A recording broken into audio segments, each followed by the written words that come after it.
Yo me imagino a Jesús divertido, yo no sé usted.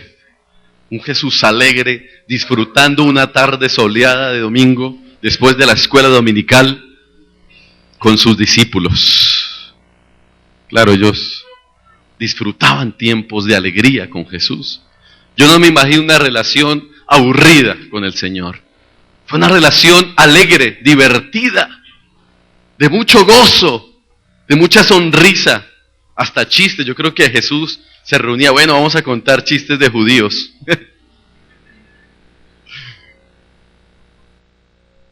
Pues no sé si había fútbol, no había fútbol, pero algo se inventaban, a la lleva jugaban, a los congelados. Cualquier cosa podía haber. Y saben, mis hermanos, en esa relación, uno podría decir que después de 3 años, de una relación tan cercana, tan íntima, ¿cómo se les ocurre a Pedro y a sus discípulos abandonar, negar al Maestro? ¿Cómo se les puede ocurrir negar a aquel con el que habían comido, con aquel con el que se habían divertido, se habían relacionado tan íntima y tan personalmente? Parece que en nuestra cabeza no cabe esto. Es más, algunos de ellos habían visto la misma gloria de Dios. Ahora, la palabra dice que Jesús fue el resplandor de la gloria de Dios. Pero algunos de ellos tuvieron una experiencia en el monte de la transfiguración, ¿lo recuerdan? Y vieron la misma gloria de Dios, no querían bajarse de allí. Con todo y todo, el texto nos va a mostrar muchas cosas en esta mañana. Eso quiere decir, mis amados hermanos, que el ser humano es sencillamente vulnerable y débil frente a las situaciones de la vida. Eso quiere decir que usted y yo como creyentes de igual manera somos frágiles y débiles frente a muchas circunstancias en la vida, que estamos expuestos a negar al Señor si no hay convicción en nuestro corazón, que estamos expuestos a abandonar al Señor, a salir corriendo si no hay convicción plena en lo profundo de nuestro corazón. Pero se hace más difícil nuestra vida cuando definitivamente no la fundamentamos en esas convicciones bíblicas, en esas convicciones establecidas en la palabra del Señor, que se deben hacer una realidad en nuestro corazón. Por lo tanto, estamos en más alto riesgo de salir corriendo cuando estamos en ciertos estadios o estados de nuestra vida, cuando fundamentamos nuestra vida sobre arena. Y quiero por lo menos un par de puntos con respecto a esto. Y quiero decirles que estamos en alto riesgo de negar al Señor cuando fundamentamos nuestra vida sobre una espiritualidad emocional. Cuando fundamentamos nuestro cristianismo meramente en emociones. Ahora, somos seres emocionales. ¿Quién nos emocionó cantando ahorita? Todos, ¿cierto? Y se nos mueve. Los que saben bailar, yo nunca aprendí a bailar, hermanos, les confieso. Más cristiano que evangélico, esos que no me dejaron. No, la verdad no me gustó. Y creo que no tengo el don. Así que ni modo. Pero los seres humanos somos emocionales, ¿qué sería de nosotros sin las emociones, cierto? Feo. Gracias a Dios por las emociones, son un regalo de Dios.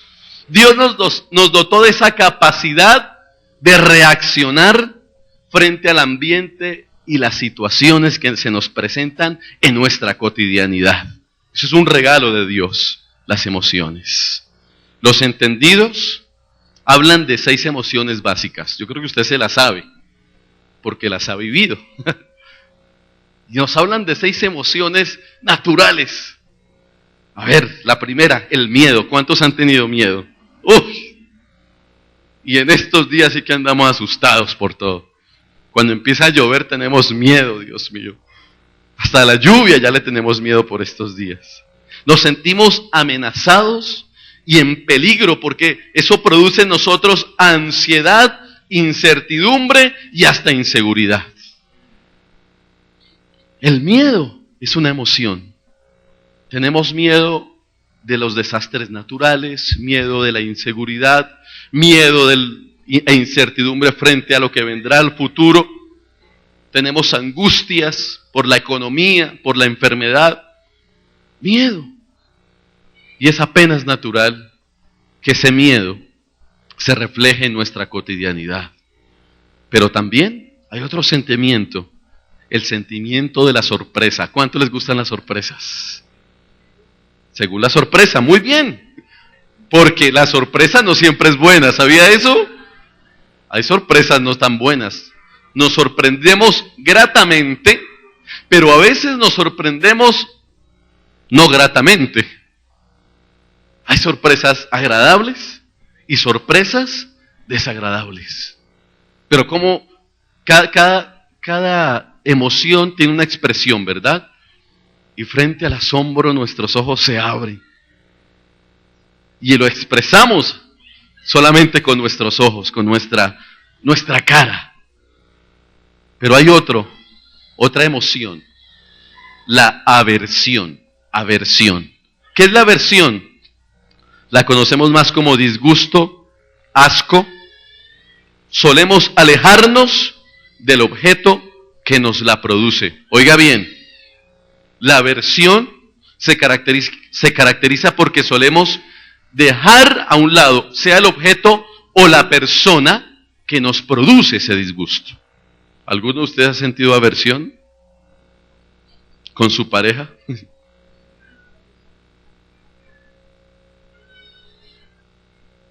Ok. Otro sentimiento, la ira. No, pero aquí no sufrimos de ira, ¿cierto? Eso es para otros. La ira, rabia, enojo, resentimiento, furia, irritabilidad. La ira. Pero otro sentimiento, la alegría. Oiga, qué hermoso. Que es la diversión, la euforia, gratificación, cuando tenemos esa sensación de bienestar y seguridad. Y nos gusta estar alegres, ¿cierto? Es lo que más anhelamos, estar alegres. No queremos estar tristes. No queremos estar tristes. Pero ahí viene el otro sentimiento o emoción, que es la tristeza. Esa a la que queremos sacarla del camino. La tristeza que no queremos que se nos aparezca nunca. La tristeza que queremos obviar en nuestro diario vivir. Pero ahí está la tristeza, sin duda alguna. Está inmersa en nosotros. Alguien decía que un cristiano no podía estar triste. Pues es mentira. Porque sí tenemos derecho a estar tristes. Claro. Es natural. Si alguien le pregunta, normalmente decimos que estamos bien, ¿cierto? Tenemos esa muletilla. ¿Y cómo le va? Bien. Aunque por dentro estemos tristes. Pero uno pregunta, ¿cómo le va? Bien. Salimos del paso. Bien, todo bien, como el pibe Valderrama, ¿cierto? Todo bien. Pero por dentro podemos estar sintiendo una tremenda angustia y tristeza. Mis hermanos, ninguna de estas emociones son pecado. Óigame bien. Ninguna de estas emociones se convierten en un pecado ni en una actitud o situación demoníaca en nuestra vida. Yo escuchaba a un predicador estos días y me preocupa porque es un predicador de una iglesia grande. Nombró el milagro, pero no el santo. Y expresaba en su charla que si Mauricio Montilla se ponía de mal genio sentado en esa silla y expresaba su ira, su rabia, cuando él se para de esa silla, óigame bien, el demonio del mal genio quedaba pegado en la silla.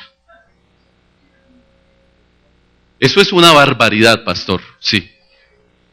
Por lo tanto, era necesario hacer limpieza, hasta con términos, esos términos son como de brujería, ¿no? La limpieza. Y él habla reiteradamente en su, no digo sermón, eso no es un sermón, permítame, en su plática, que los demonios permanentemente, el demonio, o sea, todo lo vuelve demoníaco, hasta las emociones, se quedan pegadas en los objetos físicos. Y tenemos que hacer una limpieza permanente de los objetos y de las paredes y demás. Animismo, exactamente, animismo. Mis queridos hermanos, las emociones no son un pecado, pero nosotros debemos entender que algunas de ellas se convierten en conductas enfermizas para el alma.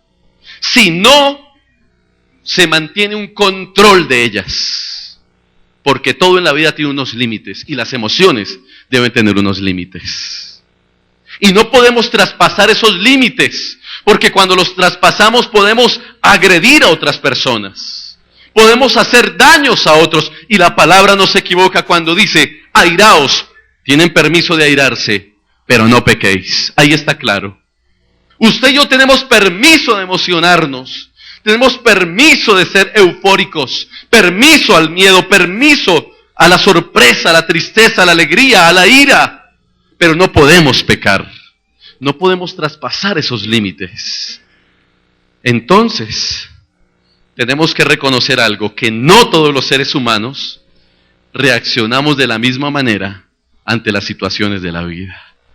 No todos los seres humanos somos eufóricos. Bueno, yo soy eufórico. Algunos somos más expresivos, más emotivos, otros más gritones. ¿Cuántos gritones hay aquí? Gracias, pastor.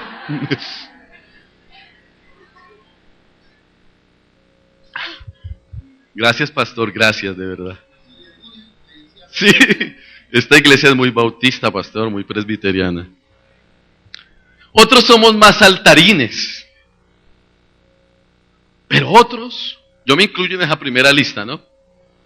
Pero otros más pasivos, más reflexivos, más calmaditos, más controlados, más pausados. Ahora, los que somos explosivos, los que somos eufóricos, nos desesperan los pasivos, ¿cierto? Nos desesperan. Nosotros andamos con el acelerador puesto. Y los otros, unos en cuarta y los otros en primera. Exactamente. Y nos desesperamos. Como Kiko se desespera cuando le dice al chavo, cállate, cállate, que me desesperas. Y nosotros, muévete, muévete, que me desesperas. En nuestro hogar pasa algo. Mi esposa y yo somos veloces, pero nuestra hija es pausada. Pobrecita de ella. 2 contra 1. Dios tenga misericordia de mi hija. Sí, porque uno es así, de verdad. Vea, uno se lleva uno en su acelere se lleva por delante al que se le atraviese. Eso es una realidad. A mí me pasa, yo voy para adelante y la euforia y la emoción, y ¡zas! Como el Chavo del 8, ¡zas! ¡Zas! Hacemos, provocamos, nos movemos y por delante el que se aparezca. Hablo por mí porque yo soy así. No sé usted cómo será.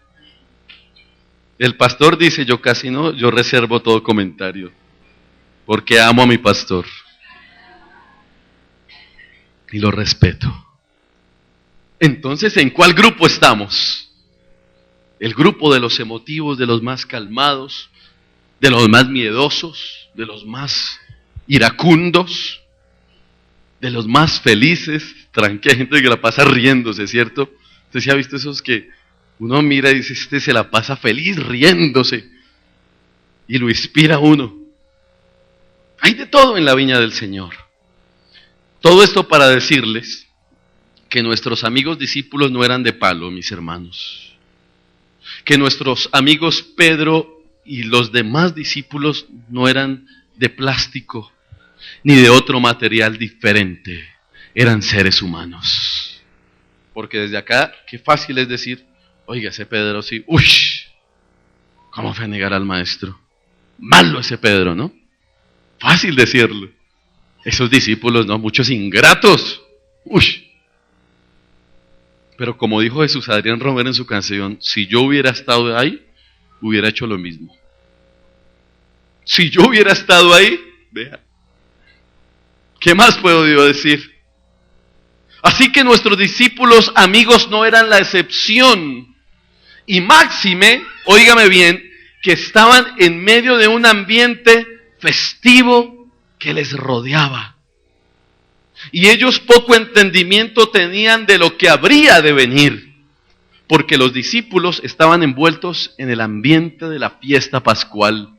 Y eso generaba, ¿qué genera la fiesta? Alegría, ¿verdad? Regocijo. Estaban celebrando otro año más de libertad a manos de los egipcios. Estaban de fiesta. Y cuando uno está de fiesta, pues no quiere que el tiempo transcurra. Esto es una fiesta la que estamos disfrutando en esta mañana, ¿cierto? Y no queremos que el tiempo transcurra. Pues yo estoy feliz por lo menos. No sé usted, no se duerma, por favor. Entonces ellos estaban rodeados de ese ambiente festivo porque el pueblo celebraba la Pascua y conmemoraban la libertad de ese cautiverio a manos de los egipcios. Así que las familias se reunían alrededor de la mesa y organizaban el pan sin levadura y ese pavo a la bróster, ese cordero delicioso, que para nosotros sería, como dijo el pastor Víctor el domingo, sería un pollo, una gallina, un sancocho de gallina. Delicioso. Estaban felices. Había cena.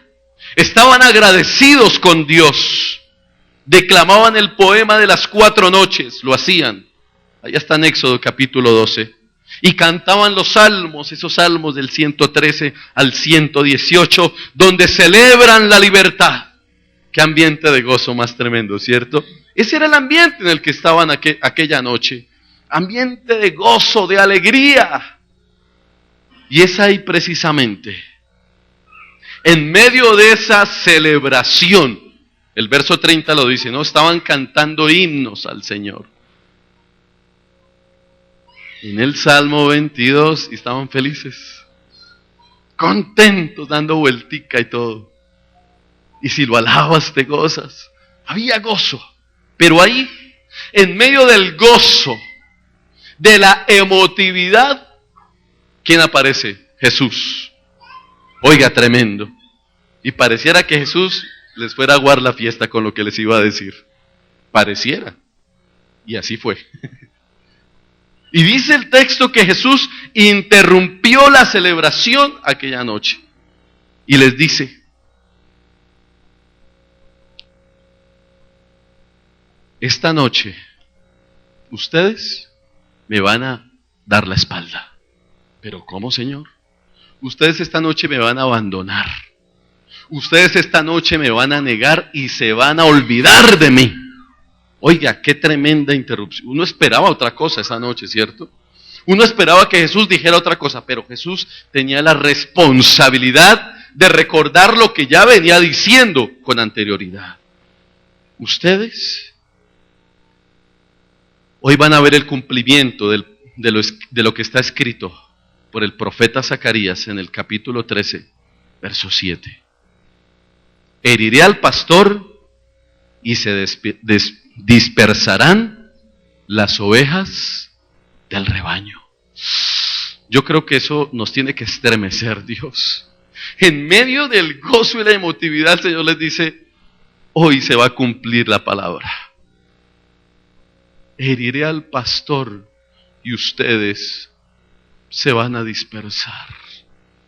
Van a quedar por ahí desprotegidas, expuestas. Y yo creo que Jesús lo dijo con una emotividad. Yo creo que Jesús lo dijo con un sentimiento de su corazón. Sin embargo, a pesar de que el Señor les dice, ustedes me van a negar, ustedes me van a abandonar, otra versión dice, ustedes van a perder su fe en mí esta noche. A pesar de todo esto, la emoción pudo más. Y Pedro inmediatamente le responde al Señor, con tono seguro y firme de una persona emotiva y sanguínea y emocionada, le dice al Señor, aunque todos te fallen, aunque todos te abandonen, yo no te fallaré, yo no te abandonaré. Y el Señor sigue hablando, Pedro, antes que cante el gallo, me negarás 3 veces. Y la emoción de Pedro sigue su emoción manifiesta. Señor, aunque tenga que morir, oiga, le fue aumentando Pedro. No solo le dijo que no lo iba a negar, pero ahora le dice, Señor, aunque tenga que morir contigo, no te voy a negar. ¿Y qué dijeron los demás? Levantaron su voz y dijeron, amén, que así sea, acompañamos a Pedro, a su nombre, gloria. Y se emocionaron todos. Y le dijeron, Señor, tranquilo, aquí están tus amigos. Aquí estamos. Apoyamos lo que dice Pedro. Nos unimos a su voz. No te vamos a abandonar. Y si toca morir por ti, pues vamos a morir por ti. Qué frases más emotivas, ¿verdad? Qué frases más humanas. Qué frases más emocionantes. Quizá, mis hermanos, estas expresiones y actitudes se nos hacen bastante familiares a nosotros. Quizá usted y yo nos identificamos porque una y otra vez le hemos dicho al Señor, Dios, jamás te negaré. Dios, jamás te abandonaré. Dios, estoy dispuesto a morir. Si es necesario por ti, lo voy a hacer. ¿Cuántas veces lo hemos dicho en medio de nuestra emoción? ¿Cuántas veces le hemos prometido al Señor aún cosas que jamás hemos cumplido y que jamás quizá cumpliremos? Pues esta emoción llevó a los discípulos a prometerle esto al Señor aquella noche. Pero hay algo que es lamentable, y es que los discursos que se proclaman en la mayoría de los púlpitos y de las convocatorias religiosas se han convertido sencillamente en movimientos emocionales y manipuladores que invitan a las gentes, a las multitudes a llevar una vida próspera, a llevar una vida cómoda, basada en emociones, en el culto al placer, pretendiendo hacer del evangelio una cultura hedonista, centrada en el bienestar del hombre. Mensajes superficiales y cómodos, solamente emotivos. Grandes convocatorias que rinden culto a lo sensual únicamente.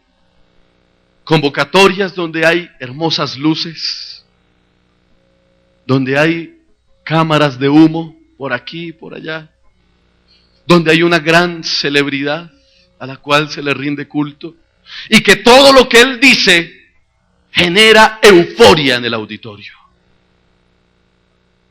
Prenda el televisor y mire nomás. Cualquier cosa que pueda decir, así sea contraria al texto bíblico, se convierte en una palabra absoluta de aquella celebridad. Y la gente se levanta de sus sillas y con euforia gritan, saltan en honor a aquel personaje. Y se mueven las emociones. Se mueven las emociones cuando se invita a la multitud a ofrendar, a sembrar, a pactar, a traer sus pertenencias, esperando a cambio grandes bendiciones de Dios. ¿Cuánta gente no ha perdido su dinero, sus cositas personales, llevados por la emoción? Por la emoción de un momento. Así que los discursos, aún en los mismos púlpitos de iglesias que se hacen llamar cristianas, no están ayudando a nuestra feligresía a crear convicciones en el corazón. No están ayudando para nada a crear convicciones basadas en principios y valores bíblicos, sino sencillamente en emociones livianas, pasajeras, que están haciendo de nuestras iglesias débiles, poco profundas en su fundamento, poco firmes en la fe que debe estar fundada en la persona de nuestro Señor Jesucristo. El Evangelio, más que una experiencia emocional, es un encuentro transformador con el Dios de la vida. Es un encuentro renovador con el Dios del universo. Más que una experiencia pasajera, es acercarse a la cruz del Calvario y rendir nuestra vida ante el crucificado. Es negarnos a nosotros mismos. No es rendirnos a lo sensual, no es rendirnos a lo pasajero, no es rendirnos a lo material, no es rendirnos a eso que pasa sencillamente. Es entender lo que dijo Jesús en San Lucas 9:23. Si alguno quiere venir en pos de mí, ¿qué tiene que hacer? Niéguese a sí mismo. Tome su cruz, ¿cuándo, mis hermanos? Cada día, y sígame. Ahí se resume el Evangelio de una forma especial. El caminar con Jesús. ¿Y quién lo estaba diciendo? Lo estaba diciendo aquel que estando en su trono se negó a sí mismo. Lo estaba diciendo aquel que se despojó, que se vació a sí mismo, que dejó su trono de gloria, que se despojó de sus vestiduras reales, de su comodidad en el cielo. Se vació, se negó para venir a tomar su cruz. Y sí que la tomó cada día. Jesús, desde el mismo momento en que fue concebido, tuvo que tomar su cruz. Víctima del exilio, del desplazamiento, aún estando en el vientre de su mamá, de María. Y así fue su vida, con la cruz a cuestas. No solo la última semana, no el día anterior, todo el tiempo Jesús se negó a sí mismo. Porque no se halló pecado en él. Porque fue obediente hasta la muerte y muerte de cruz. Porque caminó con integridad, caminó con transparencia, con amor, con misericordia, sin estimar su condición de Dios. Se negó a sí mismo. Mis amados hermanos, tenemos que comprender que nuestra vida espiritual no la podemos construir sobre emociones pasajeras, ni sobre momentos de ira o de alegría, sobre momentos emotivos. Porque en medio de la tristeza se corre el riesgo de renegar contra Dios. Porque en medio de la crisis se corre el riesgo de renegar contra el Dios de la vida. Y nos podemos dejar llevar por esa emoción, por ese renegar, por esa queja. Dios no me escucha. Estoy enfermo porque Dios no me quiere, porque Dios me está castigando. Qué peligroso es levantar nuestra voz en medio de la crisis en contra del Señor. Corremos ese riesgo, mis hermanos. En medio de la inconformidad, nos quejamos y nos quejamos y nos quejamos. Pero qué peligrosa también es la comodidad. Porque en la comodidad se nos puede olvidar quién fue el Dios que nos levantó y que nos sacó del pecado. Se nos olvida de dónde nos ha sacado el Señor, de dónde nos ha traído el Señor. En medio de la abundancia podemos olvidar nuestra fe. Qué riesgo más grande también es la comodidad y la abundancia, si no tenemos convicciones claras en nuestro corazón. Pero en todo esto, el profeta no se equivocó cuando escribió: aunque la higuera no florezca, ni en las vides haya frutos. Aunque mienta la obra del olivo y los labrados no den mantenimiento. Aunque las ovejas sean quitadas de la majada y no haya vacas en los corrales, ¿qué dice? Con todo esto que yo me alegraré en el Señor y me gozaré en el Dios de mi salvación. Esta es la oración de una persona convencida. Esta no es la oración emocional. Esta es la oración de una persona que está convencida de que su fe y su mirada están puestas en Jesucristo.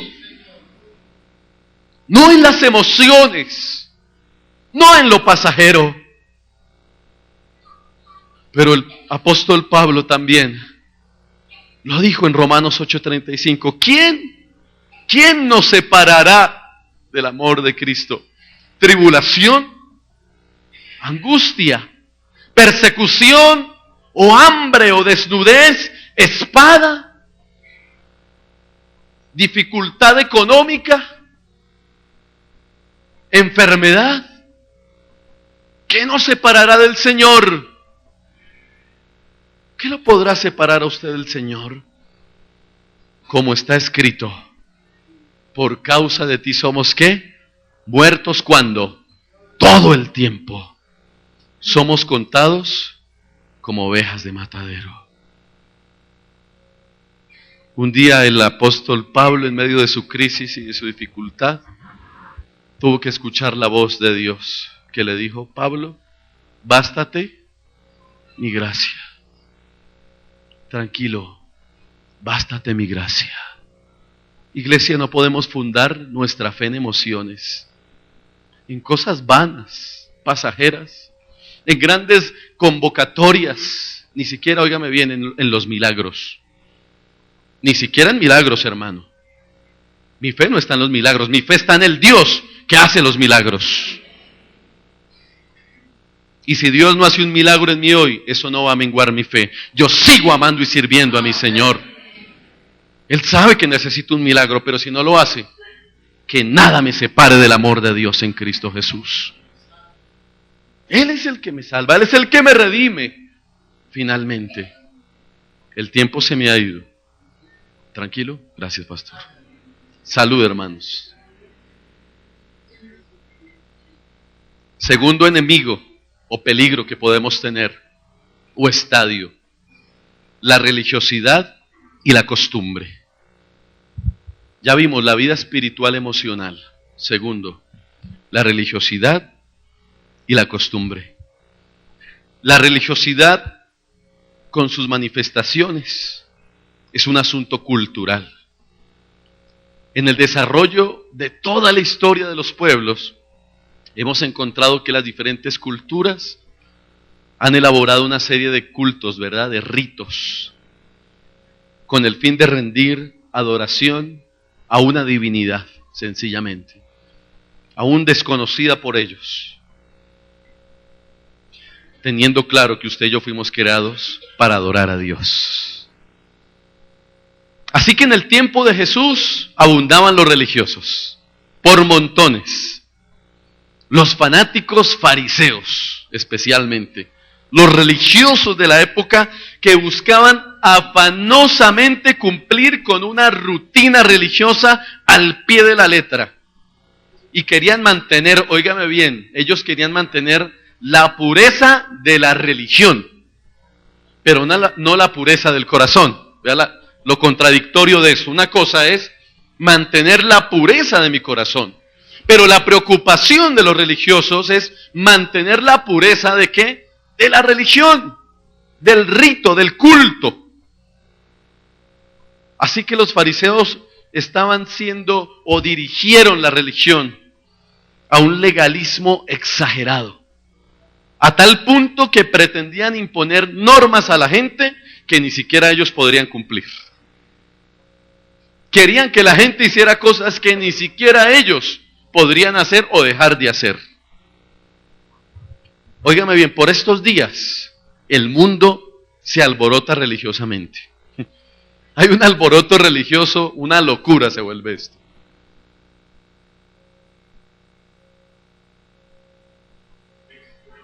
No importa que no se acuerden más durante todo el año de Dios. En Semana Santa hay que ir.